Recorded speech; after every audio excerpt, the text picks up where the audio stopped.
It's time now for Kaleidoscope, 88.5's public affairs show to keep you informed about happenings in theater, art, music, books, and public events in the St. Johns County area. And now, your host for Kaleidoscope, Jean Rahner. Hello, this is Jean Rahner, and welcome again to Kaleidoscope, an informative program that brings you talented and interesting people from in and around St. Augustine, St. Johns County. Here we are, the holiday season again, and of course, Winter Wonderland at the St. Augustine Amphitheater is in full swing and will be until, I think, January 2nd or something like that. January 3rd, okay?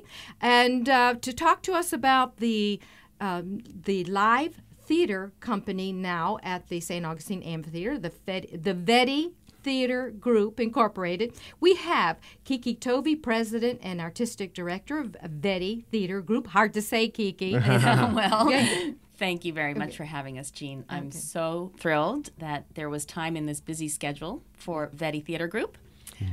And I'm going to introduce also, we're going to be speaking with Tim Kompanchenko, who is one of the actors in the Veddy Theater Group. Thank you, Tim. Thank you. And Emily Onimus, is that correct? Yeah. And she's also starring in the Veddy Theater Group. I'm going to practice that all week long. That is now at the St. Augustine Amphitheater. First of all, we want to go to Kiki Tovey, President, Artistic Director of the Veddy Theater Group. When and how was this formed? And why?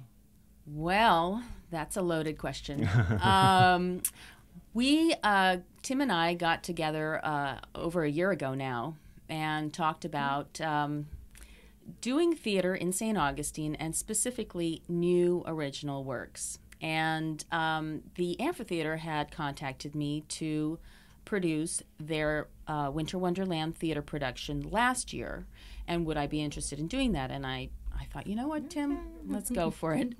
So I couldn't find a script that was 30 minutes long with no more than 3 or 4 characters, and I began to panic. And then I thought, well, how about I write something? Which I did. I did an adaptation of a children's book last year. And the same sort of thing happened this year. Searched and searched for something to do, and again wrote my own piece, which stays with the mission of Veddy Theater Group, and we would love to promote local and Florida playwrights. We're accepting scripts. We're doing actually some play readings early next year. Anyway, to go back to your question, you do a production, you have to take money for tickets, and you have to start a business, and that's what we did. And we got our 501c3 status, and we're going strong. And I love your poster and your newsletter. And if anybody's interested in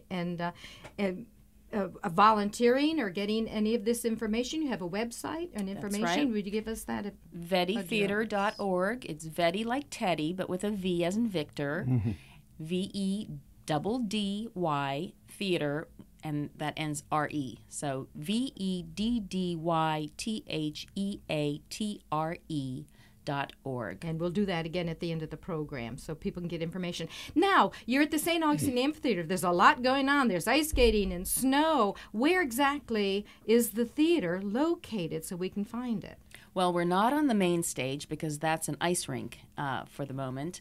But as you enter the complex, you would bear right and follow the path all the way round to the side of the ice rink. If you're facing the ice rink, it's, again, to the right, past the s'mores pit, and you'll see our Veddy Theater sign. And what was it, last year the production was? The Quilt Maker's Gift. The Quilt Maker's Gift. Wonderful, mystical, wonderful, and A Time for Everything is the play that you wrote for this year's production. We're going to turn the microphone over now to Emily Onimus, who is starring. Tell us about your character, what the name of the character is, and what exactly is happening with you in this fable. Well, I play Princess Vera, and she is a very curious young little girl, and she has a lot of questions for her father, the king. And she ends up having all these questions for him, but he cannot answer them. So he goes to the mystical hermit, and she answers the questions for us. And And okay. Yes. Now, Emily, you're in school here in St. Augustine. Where Yes, you I go to school? Murray Middle School, the And- Center for the Arts School. And they do a lot of productions there. Have you been involved in Yes, those? well, I'm in 6th grade this year, so I only did my first production there, and it was Brooklyn. Oh, yes. Very good. Excellent. Amazing. Murray Middle School is just amazing. And we're going to go now to Tim Kompanchenko, who is a local actor, has been with us for a long time. Tim, you have a part in the show now. What is that? And Well, it's tell us King what's as going well. on. You know, the last year, A Quilt Maker's Gift, it was the King as well. This year, I have a wonderful daughter to work with. Yes. She is very curious, and I just am a young adult king, and don't know how to handle children. And she's asking all these questions, and, I don't know, and she leaves. And then this journey happens that brings both of us to find the answers to these questions. And by the time we get to the end of the story with the hermit, she just states it's already answered.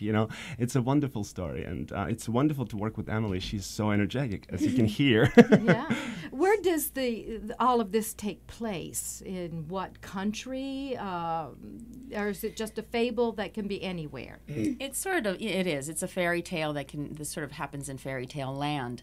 However, we took the idea of the story, or I took the idea of the story from Leo Tolstoy.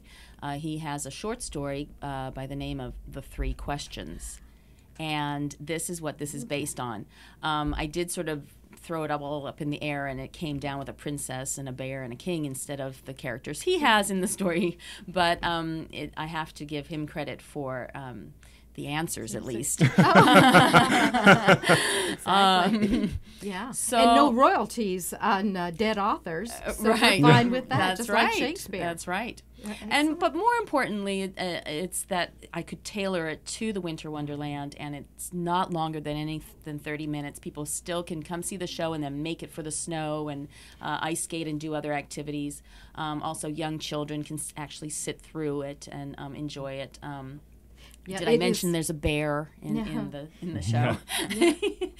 Anyway, so we looked at a lot of turn of the century Russian costumes and art, and took that as an inspiration. So if I were to place it anywhere, we'll probably place it somewhere in old Russia, Yes. Yeah. Well, if it's Tolstoy, yes. Yeah. Okay.